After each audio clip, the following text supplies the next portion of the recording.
Hello everybody and welcome back to On Point HQ. In this video I thought I'd do just a very brief update about what I've been working on over the past week or so. So firstly onto the German mortar team. Now if you saw the last video, that was me going through how I paint my late war Germans. So the different paints, the process, the techniques that I use to get my late war Germans from grey plastic sprue all the way to the tabletop in a relatively short amount of time.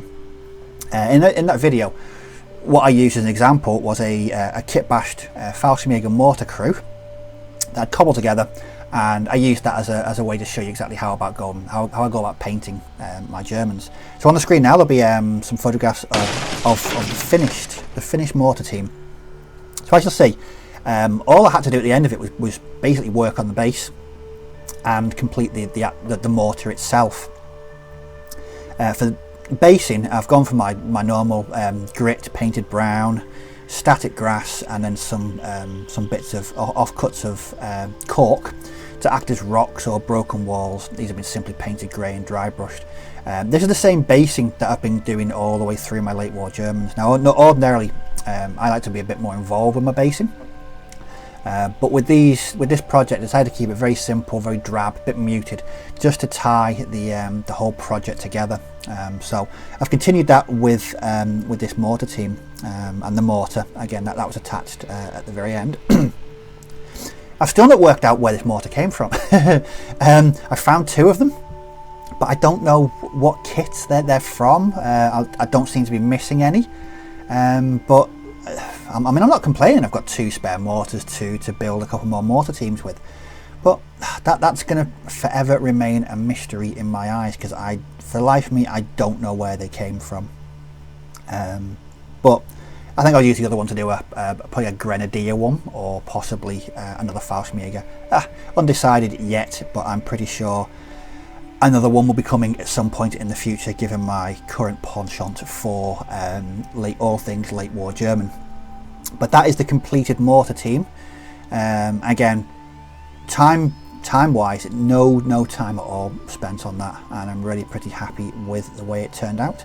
And this will replace the metal mortar team that I'm really not overly enamoured with, that's currently in my Fallschirmjager army. So that will be replaced with this brand spanking new plastic one.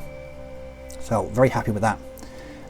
Now the second thing that I painted was if you've seen any of my other videos, bolt action related videos, I did quite a few videos about my Australian bolt action army.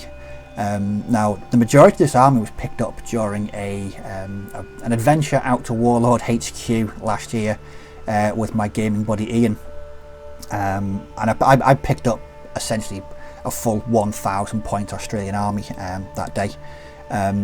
He picked up about 1 million points of Americans, but he's yet to get to those. He's still distracted with his Japanese army. One day he'll start on his American. I know he's done some, but no, the Japanese always seem to come back and take over. But I digress. So one of the models that I picked up that day was this. Now this is the Australian medic team with the Papuan stretcher bearers. Now as soon as I saw this model, I knew I had to own it.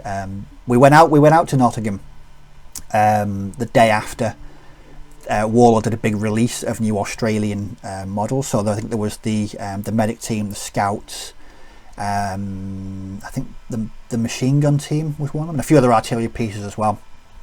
The 25 pounder. So I just basically went and got everything that I could, and this was one of them. But it sat on my shelf for over a year now, because I already had a medic for my Australian army, which is Bull Allen from the Papua New Guinea campaign book. So I was using that as a medic, but so I never got around to doing this. But last week I thought, you know what, I've been painting so much German stuff recently, let's go back to the Australians and have a go at them for a little while. So I dug this out and sat down, and it was an absolute joy to paint and build. It was just such a lovely model. In fact, in my very humble opinion, this is one of the best models that Warlord Games have ever produced. It's so full of character, it's so evocative, it is just so different to 2 other medic teams they've completed or produced, but I absolutely love it. So I thought last week, yep, I'm going to get around to painting it, and I sat down and I think I painted it about 2 sessions, built it, paint the majority of it in on last Friday afternoon, and then based it I think on Monday, I think. But all in, very little time spent on it, but it looks like I've spent ages on it because it's such a really good model. I'm really pleased with how my painting on it turned out. As you'll see, the base is a bit more involved than the German mortar team, and I've continued using mixed herbs as my go-to choice for jungle basing. It's just such a good material to use for all manner of jungle projects. I've used this on my Australians and my US Marine Corps in the Pacific, and it works really well.